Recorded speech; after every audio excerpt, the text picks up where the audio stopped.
Hey, friends, you're listening to episode 315 of Better Than Before Breast Cancer with the Breast Cancer Recovery Coach. I'm Laura Lummer. I'm thrilled that you're here with me today because today we're going to talk about a little really big thing in life. You know, before I even talk about it, I want to share something with you. I want to share a quote from a book that was given to me by one of my clients who I absolutely love. And it was a gift. Gosh, I think it's been a couple of years ago now. And I've referred back to this book. I don't even know, countless times, because this book is filled with little nuggets of wisdoms, little sayings that just make you think. But there's one in particular that's one of my absolute favorites.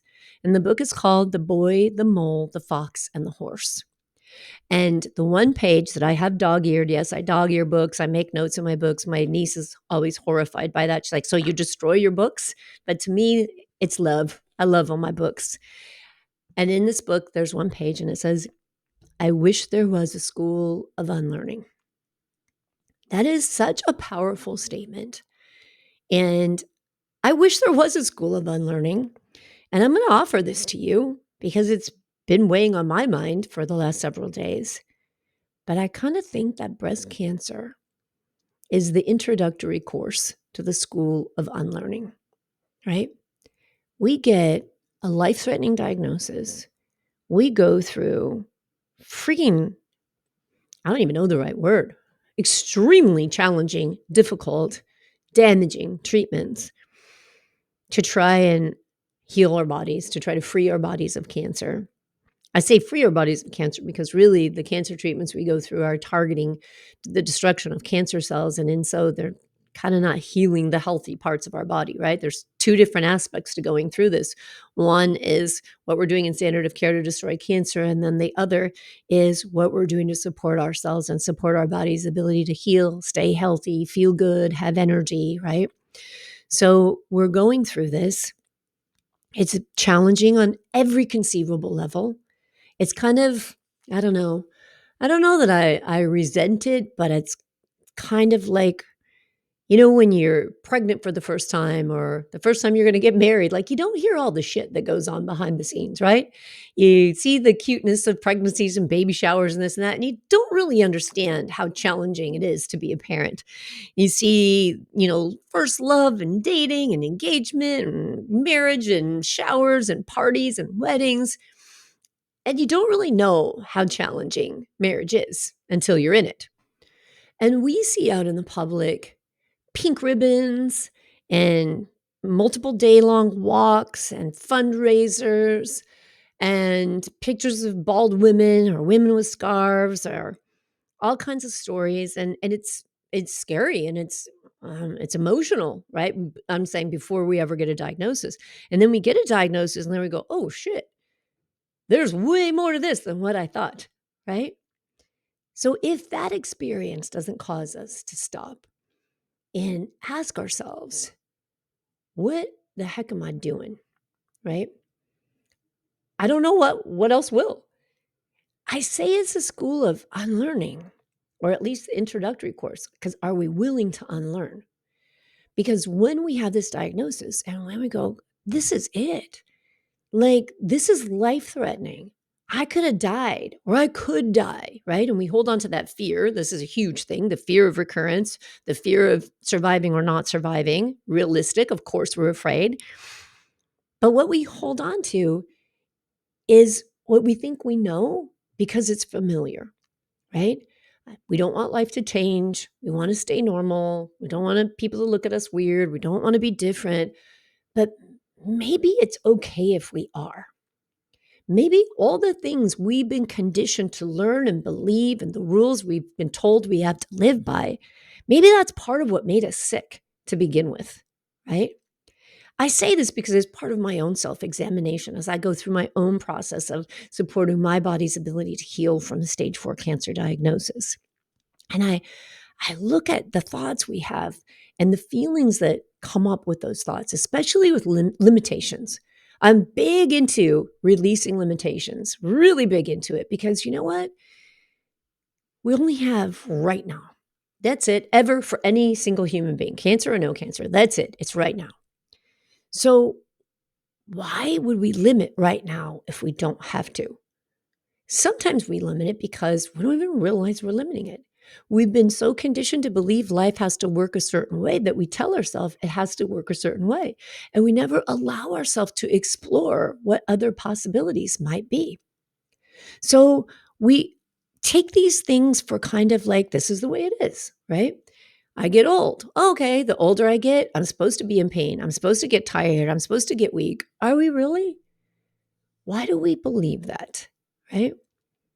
Why do we limit ourselves in pretty much every conceivable way in this life? Why do we believe people should only have so much money? People should only have so many good things. People should have a good job. If you have a good job, don't want anything more. Why do we limit ourselves?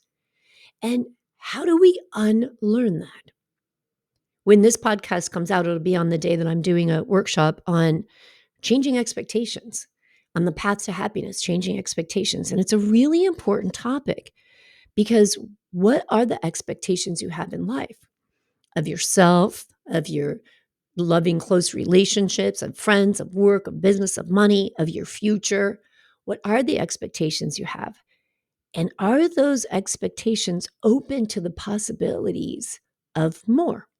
Or have you just learned to go through life mechanically going, this is enough, right? This is enough in the sense that maybe your intuition is saying to you, I want a change of some kind. When I sit and I ask myself every day, like, what do I need today to support my ability to heal? Well, I've got to be open to the options, open to being able to listen to myself, trust myself, tune into my intuition without judgment. And I think that when I refer to the school of unlearning, we've learned to judge ourselves so much, to overthink things so much, that when we even start to allow ourselves to dream of something big, we nearly immediately shut it down, right? As a coach, my job as a coach is to show people their thoughts, is to show them these are your thoughts and these are what your thoughts are creating in your life. Is that what you want, right? Is that what you like? Are you happy with it? Does it feel good? But a lot of times when people see their thoughts, they'll immediately try to shut them down because they've been told that this is how life has to work, right? Or that they should just feel a certain way, right? That we think we're supposed to feel motivated to do something. We're supposed to feel ready to do something that the situation is supposed to be perfect. This sayings like, I wish this is how I felt, right? I wish I was motivated to do something. I wish I was brave enough to change. I wish I could learn about that. I hear these kinds of things all the time, not even just in my coaching, but just in life with friends, with family. And I think we can't just wish things into existence. We can't just hope tomorrow. I hope I feel like thinking differently, right? Tomorrow, I hope I feel motivated to get up and go to the gym, right? We have to think differently. We have to unlearn that things are just going to happen to us, that life is just happening to us. And we have to learn a new way of being. And one of the key things to that way of being is making a decision, right? Making a decision to have your own back, making a decision to allow yourself to explore opportunities and possibilities in your life, and making a decision to change. So at the end of 2023, in my memberships, we worked on what do you want? We worked on getting really clear on what do you want your future version of you in your life to look like? And as we do that, as we explore that, as I work on that with my clients, a lot of times we don't even allow ourselves to go there. We don't allow ourselves to say, if I could have anything, this is what I want. We shut ourselves down immediately with limiting thoughts of, well, I mean, if I could have anything, that's what I would want, but I can't have anything. I have to do it this way and I have to do it that way and I have to do it this way. And that, I don't know, is why we're here in this school of unlearning. Can we unlearn that? Can we take this experience that threatens to end our lives, that we're lucky enough to be on the other side of, or at least managing and living through, and saying, like, what if I didn't have to believe those rules? What if I could unlearn those rules and give myself a chance to think something could be different for me. And then in giving myself that chance to think differently, can I make a decision to move towards it? So it sounds so simple, right? Make a decision. But making a decision is not simple. It takes a lot of processing for someone to get to the point where they're ready to make the decision, right? We may know for some time. We may know how we feel about a job, a relationship, anything in life, a health program, anything in life. We may know what we want. We may know how we feel about it.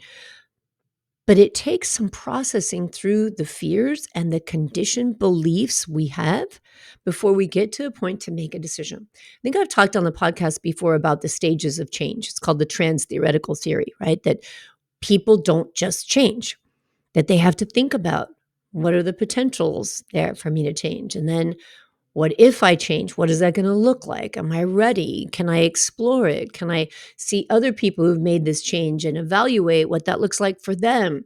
We go through a lot of processes in our mind before we get to the point where we say, I'm done feeling this old way. I'm done living that way. I'm making a decision to make some change. And then we don't go from 0 to 100, right? The change doesn't happen overnight. We take small steps towards it and towards sustaining it and creating change in our lives. But when it comes to making the decision, if you hear yourself saying things like, I wish it was, I wish I felt like, I wish I could, know that the problem there is that that's never going to happen until you decide. Right. So, one of the things that we worked on towards the end of last year, which it seems so long ago, this is only the end of January. And I don't know why I feel like it's already been several months since the beginning of the year. There's been a lot going on around here. But one of the things that we worked towards was using the statement I am, right? I am, boom, fill in the blank. I am a person who is healed from metastatic breast cancer. Okay.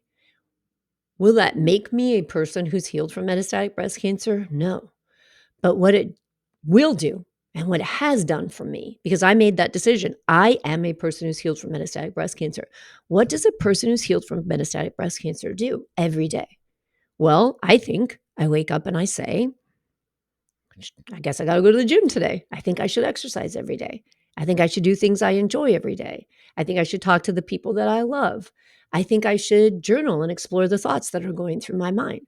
I think I should dream and have exciting goals and plans for things that are in the future so that I want to live longer, right? I think these things for myself, but making the decision to be a certain way is the first step in creating that in your life. So as long as you say, I wish it was like this, it will never be. I was having a conversation with my daughter. We went for a walk the other day and I joined this new gym. I love, love, love my new gym. I think it's like a spa gym and it's got all these different studios in it. I can literally do all the different workouts that I love all in one place. It's wonderful. And I was telling her about it. I said, I want to give you a guest pass and bring you with me. Let me know when you want to come. And she says, I wish I was motivated to get up and do that every day like you are. And I asked her, do you really? Do you really want to be motivated to get up and go to the gym every day, to get up and go and exercise every day in whatever capacity you want? And she goes, yeah, I really do. I want to be someone who does that. And I said, okay, then there's just one thing you need to do. Decide that's who you are. Can you do that? Are you ready to make the decision? I am someone who gets up and exercises first thing every single day. And she said, I'm not quite there yet, right? Sometimes we're not there. So this is an important thing to know. Instead of saying, I wish I was, or I want to feel, when you say to yourself, I am this person, so much comes up. That's important because right there, the stuff that's bubbling up is what you have to deal with, right? So maybe some of the thoughts that came up for her were, I want to be that person. I'm not ready to decide yet because it means I got to get up and get out of the house when it's cold. I have to set my alarm and get up earlier than I'd like to, right? I have to be more planned in the morning, so it's going to take more energy. All these thoughts bubble to the surface. Those are fantastic. That's what we want, right? We want to make a decision. And when we know, gosh, I'm not ready to make the decision, the other thing is, okay, great. Why? What's behind that? If you really want to create that in your life, let's look at What's stopping you from making the decision? Because the decision is the catalyst to change. Deciding I'm done living this way, I'm going to be this. And sometimes we don't have a clear vision, right? We don't have a very clear picture of exactly what we want in our future, but we know kind of some of the steps that we want to take, right? Like if my daughter says, I want to be a person who's really healthy and fit. What's a step you have to take? Well, a person that's really healthy and fit is someone who gets up and exercises, or someone who preps their meals, or someone who does meditation, whatever her belief system is about that, right? So when you say, I am this person, and then those thoughts come up, you can work towards them and take small steps. Now, what's important is this question of asking yourself, am I ready to decide?